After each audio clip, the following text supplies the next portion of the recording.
네, 3부 이슈 인터뷰 이어가 봅니다.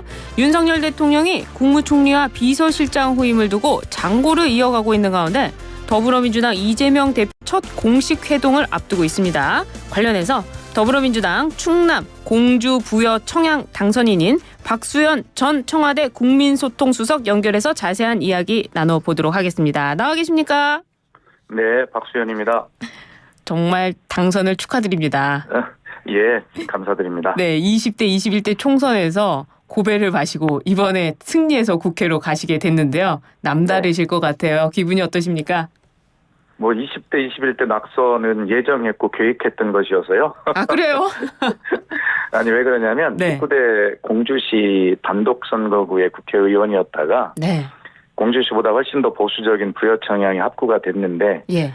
그게 한 번에 당선된다는 생각을 할 수가 없잖아요. 아, 이 겸손의 그래서- 말씀이시군요. 아닙니다, 실제로. 아, 그래서 제가 2번은 낙선하겠구나. 오. 그러나 2번 낙선하는 동안 절대 지치지 말자. 야. 3번째 꼭 당선되겠다. 예. 이게 그 당시에 제가 혼자 다짐했던 것이고 예. 이번에 뭐 개인적 다짐이지만 지치지 않고 8년을 열심히 우리 유권자, 주권자 곁에서 이렇게 살아왔고 또 그 일할 기회를 주신 것에 대해서 오직 감사할 뿐입니다. 예. 아, 정말 남다르시겠어요. 이 험지에서 그렇습니다. 예, 네, 네. 오선의 정진석 의원을 꺾고 8년을 기다려서 이렇게 당선이 네. 되셨는데요.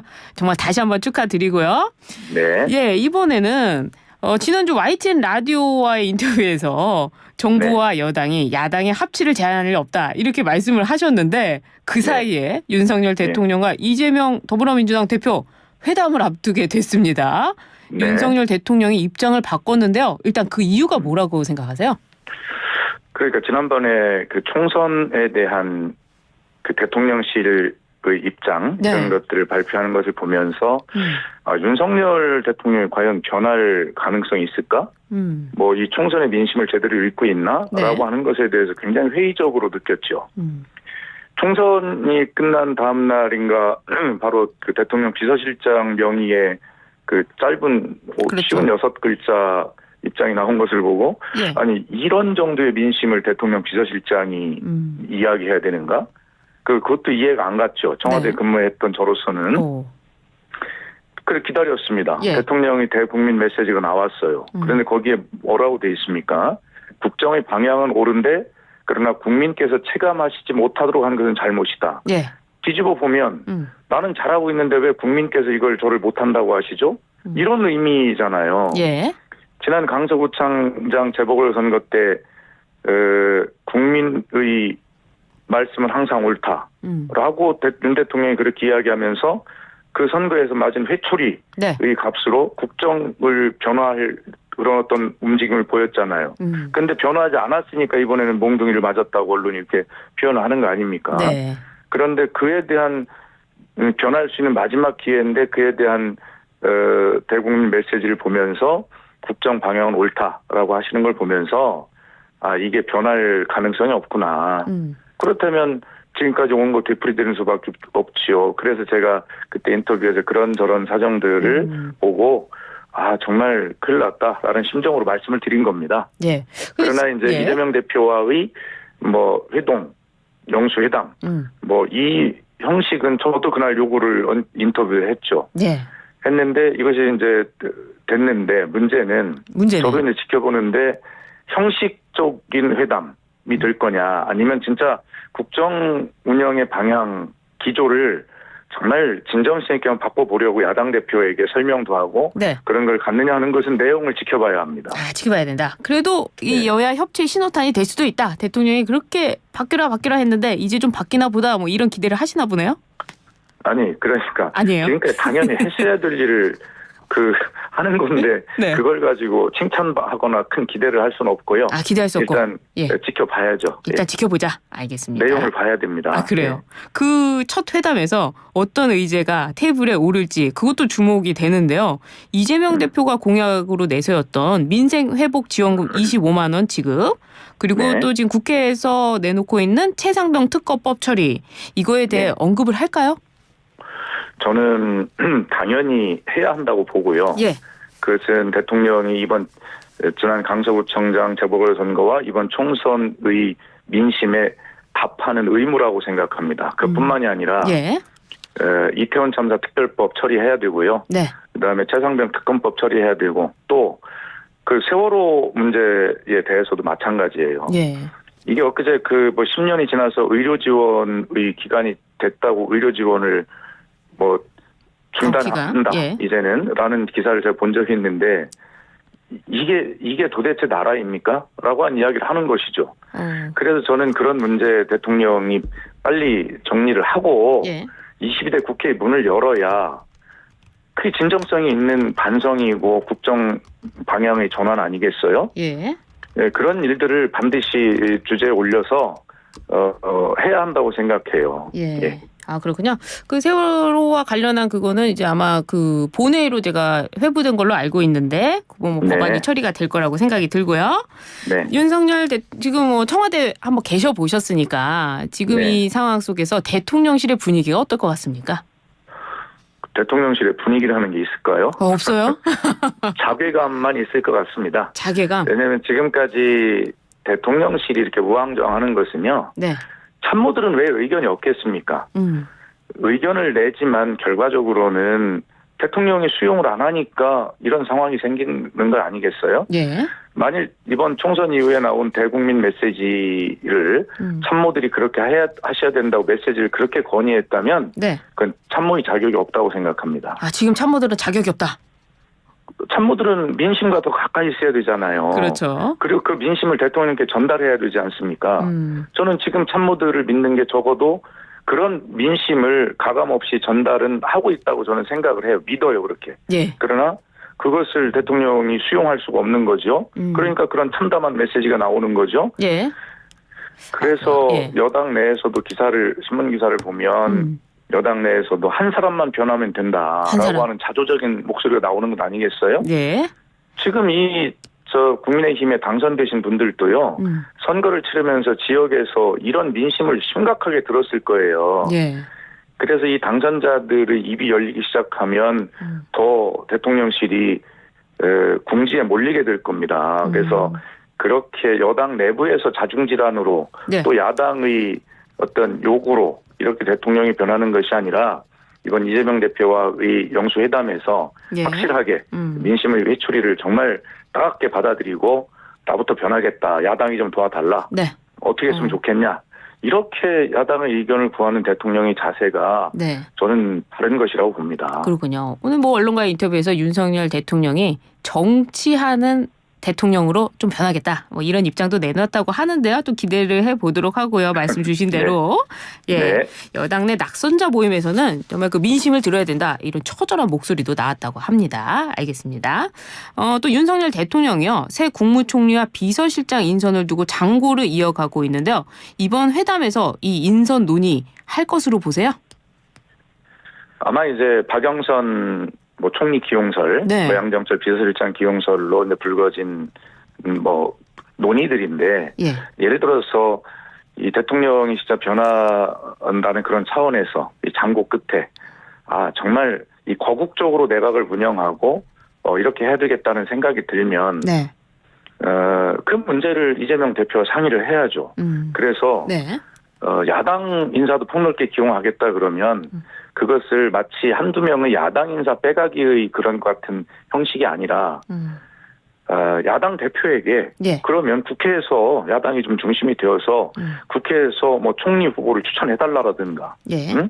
이런 식으로 진정성을 보이고 실제 국회 통과 과정에서도 정말 야당의 동의를 잘 구할 수 있는 그런 진정성이 저는 만약 대통령의 지금 장고의 고민 속에 그런 네. 상상이 있다면 가감 없이 진정성 있게 이재명 대표가 그런 이야기를 해야 한다고 생각합니다. 예. 그렇군요. 이 국무총리 인선에 대해서는 그런 입장이시네요.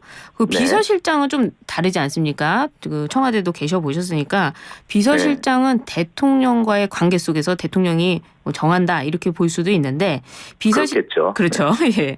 비서실장 후보로 국민의힘 정진석 후보, 원희룡 전 장관, 이정현 전 의원 등이 거론되고 있습니다.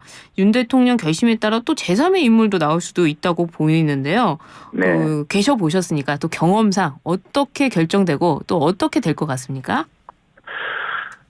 대통령 비서실장은 좀 다양한 의견을 네. 잘 포용하고 들어서 대통령께 가감없이 전달할 수 있는 그런 위치에 있는 분이면 좋겠어요. 예를 들면 이렇습니다. 예. 뭐 구체적인 개인 인물 평을 하긴 그렇습니다만, 지금 말씀하신 대로, 뭐 정진석 의원께서는 저와 뭐 결혼했던 분이니까 예. 제가 뭐 달리 말하면 오해될 수도 있으나, 예. 그러나 당장 2심 재판을 앞두고 있지만 1심에서 실형을 받으신 분 아니겠어요? 그렇죠. 예, 그런 부분들을 다 고려하리라고 보는데 저는 뭐 다시 한 번 말씀드리지만 개인 평은 뭐 하기는 좀 곤란한 입장이지만 그러나 말씀 안 드릴 수가 없죠. 그다음에 그렇죠. 원희룡 장관 네. 어떻습니까? 어떻습니까? 양평고속도로 문제 가지고 야당과 극한 대립을 했던 그런 분인데 네. 그러니까 결과적으로 제가 드리는 말씀은 네.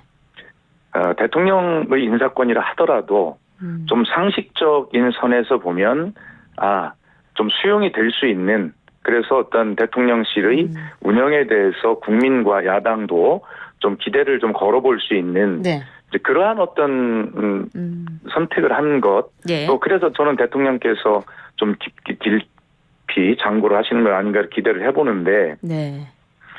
만약에 아무리 대통령과의 관계 속에서 선정을 하고 일을 한 것이라고 하지만 네. 그 상징적이고 실질적인 위치인데 그것이 다시 한 번 말씀드리지만 국민과 야당이 볼 때 상식적인 선에서 이해가 될 수 있는 그런 어떤 고민은 대통령이 해야 된다 그렇게 생각을 합니다. 아, 그렇군요.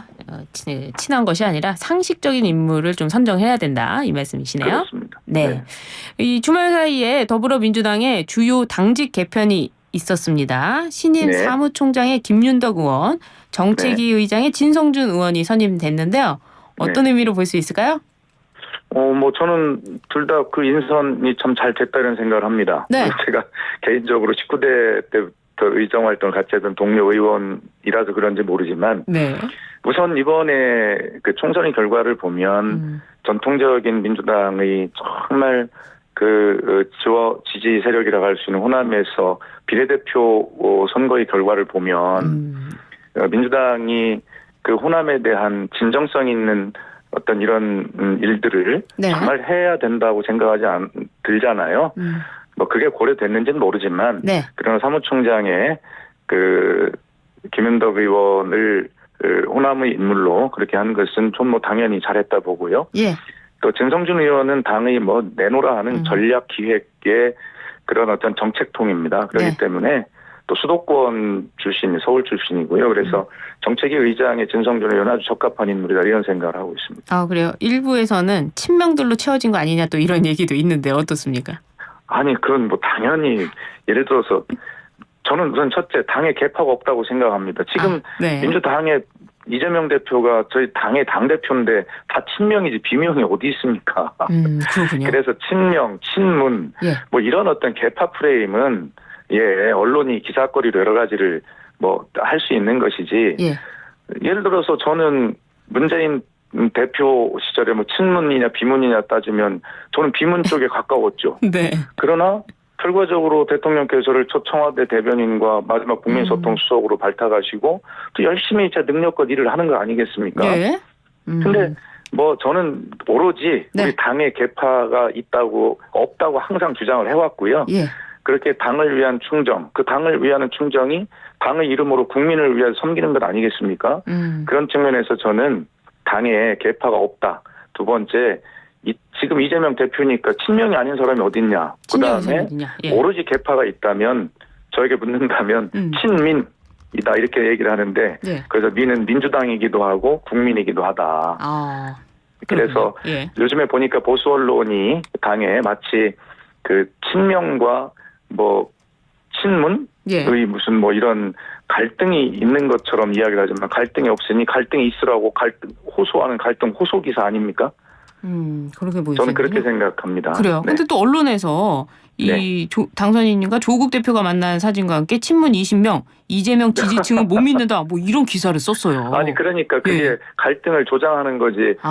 아니 정기적인 그 모임이 있었고. 아, 그래요. 또 저를 8년 만에 당선이 됐으니 와서 거기서 막걸리 한 잔 저녁 간단히 하자라는 그런 건 당연히 인재상정으로 있을 수 있지요. 네. 아, 뭐 그렇군요. 그런 것이 무슨 계파 갈등이니 뭐 이런 것까지 저도 대변인을 오래 해본 사람으로서 네. 그 언론의 입장은 이해를 합니다. 아, 그래야 그래요? 기사가 예. 되겠죠. 예, 그러나 그것이 실제 당내에 네. 그런 갈등이 있는 것처럼 또 없는데 마치 있어야 될 것처럼 예. 그렇게 하는 그런 것은 맞지 않다 이런 생각을 하고요. 분명히 밝히지만 저는 누구의 계파를 해본 적도 없고 오로지 있다면 예, 친민이다. 민주당과 국민의 예. 계파다 이렇게 말씀드립니다. 아, 그래요. 알겠습니다. 네. 이번에 그 조국 대표, 조국혁신당 이야기를 좀 해볼게요. 네. 12석을 확보한 조국혁신당은 원내 교섭단체 구성에 난항을 겪고 있는데요. 민주당은 총선 전에는 교섭단체 구성 요건 완화를 내걸었다가 지금은 조금 거리를 두는 것 같습니다. 이 조국혁신당과의 관계 어떻게 설정하고 계십니까? 그럼 여러 차례 말씀드렸지만 그 선별적으로 협력과 경쟁의 관계가 되지 않겠습니까? 예를 들어 기본적으로 민주당이 이 시대를 진보로 진전시켜야 하는 그런 개혁 과제 네. 이런 것들을 주도해 나가야 되는데 개혁 과제들도 보면 아주 날카롭게 선명성만 가지고 갈 수는 없는 입장이 또 민주당에 있을 거예요. 수권 정당이기 때문에. 네. 그렇다면 그런 개혁 과제의 선명성이나 이런 것들은 조국 혁신당이 더 좀 기민하고 좀 강하게 낼 수 있는 입장에서는 그런 선명성에서는 민주당과 경쟁할 수 있죠. 그러나 어떤 민생 과제에 있어서는 여당과 네. 어떤 여러 가지 대립각이 설 수 있을 때 그때는 조국 혁신당과 민주당이 여당을 압박하는 그러한 협력의 관계가 또 될 수 있지 않겠습니까? 네. 저는 그렇게 보고요. 방금 말씀하셨던 원내교섭단체가 그런 측면에서 뭐 유리한지 뭐한지는 모르겠습니다만 네.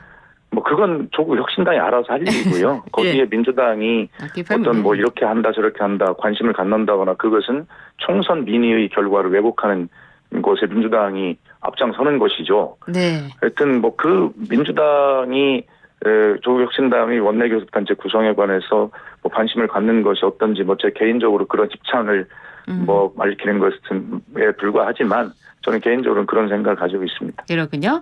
이 조국 대표 또 이재명 대표 두 대표가 다 사법 리스크가 있는데요. 요거는 또 어떻게 보고 계세요? 그 사법 리스크 역시 국민께서 다 아시고 판단하신 문제입니다. 그래서 총체적으로 네. 그 민의의 이 결과이고요. 다만 이 사법 리스크가 있다고 해서 이것을 대하는 정권의 태도가 네. 예를 들어서 마치 짧게, 범죄자와 만날 수 없다라고 했던 과거의 태도를 가져서는 안 됩니다. 네. 그렇죠. 예를 들어 법률적인 문제는 개인적인 문제인 것이고요. 네. 그다음에 정치를 해나가야 되는 야당 대표와의 만남의 문제는 전혀 별개의 문제인데 그것을 정확하게 구분하기를 바랍니다. 아, 그래요. 알겠습니다. 이제 당선되셔가지고요. 목소리에 힘이 넘치는 것 같습니다. 다시 한번 당선 축하드리고요. 네. 네, 오늘 말씀 여기까지 듣겠습니다. 감사합니다.